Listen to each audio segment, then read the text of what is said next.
Welcome to ரெபேக்காஸ் vlog. இன்றைக்கி சூப்பரான வெண்டைக்காய் போட்ட புளிக்குழம்பு இல்லை காரக்குழம்பு எப்படி செய்யுதுன்னு பார்க்கலாம். அதுக்கு கடாயில் கொஞ்சமாக எண்ணெய் சேர்த்து வெண்டைக்காய் நல்லா ப்ரௌனிஷாக வறுத்து எடுத்துக்கோங்க.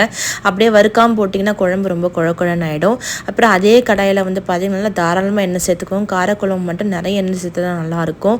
தாராளமாக எண்ணெய் சேர்த்து கொஞ்சமாக வெந்தயம் சேர்த்துக்கோங்க. நிறைய சேர்த்துட்டிங்கன்னா குழம்பு கசந்து போயிடும். 4-5 வெந்தயம் சேர்த்து வெந்தயம் ப்ரௌன் ஆன உடனே நல்லா கைப்பிடி அளவு தாராளமாக பூண்டு சேர்த்துக்கோங்க.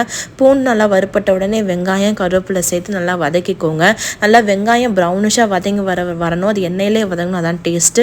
நல்லா வதங்கி வந்த உடனே இதில் தக்காளியும் சேர்த்துக்கோங்க. தக்காளி வெங்காயம் இந்த கருவேப்பிலை பூண்டு எல்லாம் ஒன்றா வதங்கி ஒரு தொக்கு மாதிரி வரணும். அது வரைக்கும் நல்லா பொறுமையாக வதக்கி எடுத்துக்கோங்க. வறுத்து வச்சு இந்த வெண்டைக்காயும் சேர்த்துட்டு ஒரு மிக்ஸ் பண்ணி விட்டுட்டு இதில் தேவையான அளவு நம்ம மிளகாத்தூள் சேர்க்க வேண்டியதான். காரக்குழம்புக்கு 2 டீஸ்பூன் மிளகாத்தூள், கொஞ்சம் தேவையான உப்பு சேர்த்து நல்லா வதக்கி விட்டுக்கோங்க.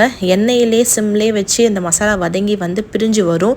அப்போது சின்ன நெல்லிக்காய் சைஸ் அளவு புளி கரைசல் சேர்த்துக்கோங்க. குழம்பு கொஞ்சம் திக்காக இருந்துச்சுன்னா இன்னும் தேவையான தண்ணி ஊற்றி கொதிச்சு குழம்பு வரும்போது இன்னும் நல்லா திக்காகிடும். ஸோ கொஞ்சம் தண்ணி ஊற்றிட்டு நல்லா கொதிக்க விட்டுருங்க. அப்படி நல்லா கொதிச்சு வரும்போதே பார்த்தீங்கன்னா நல்லா குழம்பு திக்காகிட்டே வரும். இப்போது ஆஃப் பண்ணுற சமயத்தில் கொஞ்சமாக சர்க்கரை சேர்த்துட்டு ஆஃப் பண்ண வேண்டியதான். இந்த வீடியோ பிடிச்சிருந்தா லைக் அண்ட் ஷேர் பண்ணுங்கள். இந்த மாதிரி நிறைய வீடியோஸ் வேணா மறக்காமல் என்னோட சேனல் சப்ஸ்கிரைப் பண்ணுங்கள். இந்த ரெசிபி ட்ரை பண்ணி பார்த்து எப்படி இருக்குன்னு கமெண்ட்டில் சொல்லுங்கள். தேங்க்யூ ஃபார் வாட்சிங்.